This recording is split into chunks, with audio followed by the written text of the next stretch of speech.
Hi, everyone. We're the team representing Pedal Swap. I'm Allison, and I'm joined by Daniel, Hank, and Anna. So let's go ahead and get into it. At its core, Pedal Swap is a peer-to-peer rental platform for scooters, bikes, and skateboards. It's designed specifically for young individuals who need access to mobility devices for longer than just a quick trip. Think about like a day, a weekend, or even just a few weeks for an internship. Just like Airbnb connects travelers with local hosts, our platform connects riders with device owners who are willing to rent out their gear. What really sets Pedal Swap apart, though, is our secret sauce. We're not just another rental app. We're focused on longer term, flexible rentals and building a trusted community of users. On the demand side of our business model, we touch on short and long-term users by allowing them to rent for a couple of hours, a weekend, or several weeks, which is great for both planned and spontaneous outings. We also connect to cost-conscious consumers by providing an affordable option for rentals that are typically longer than traditional suppliers. On the supply side of our business, we utilize idle assets owned by people throughout the city who aren't currently using them. Pedal Swap allows them to turn their unused vehicles into a passive source of income. On the supply side, we also touch on a communal market by allowing users to gain a sense of trust based off of price, rating, and product. We utilize several tools mentioned in class, the first being market thickness. From our business model, we provide an intermediary between owners and renters. We also utilize pooling. Our business model lets users access a shared pool of products, which increases the chance of sale.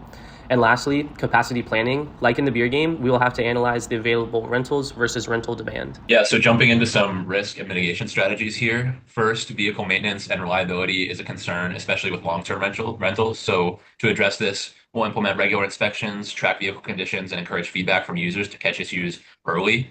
Safety is also critical. Accidents or injuries could harm the user experience, so we'll offer a comprehensive insurance, provide clear safety guidelines, and ensure users sign waivers. We'll also have a rapid response system in place for emergencies. Next, there's a risk of fraud or security breaches. So to mitigate this, we'll use identity verification, secure payment systems, and user ratings to build trust within the platform. Market adoption could also pose a challenge, and we'll overcome this by focusing on targeted marketing efforts and building partnerships with local businesses and organizations to reach early adopters.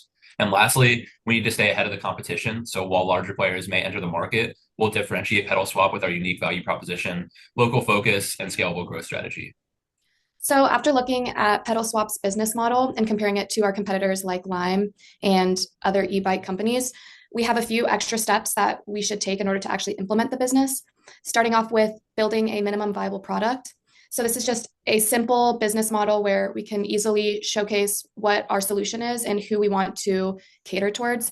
So it can be a simple website or an app, and we just want to make sure that we're testing our hypothesis and what our product is and gather valuable customer insights early on.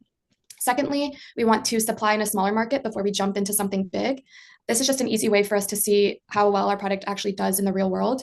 So it would be good for us to recruit early adopters who own e-bikes and scooters who also want to earn passive income. So we would do this by choosing one small city or an area in order to gather user feedback and see what we need to do in order to fully launch.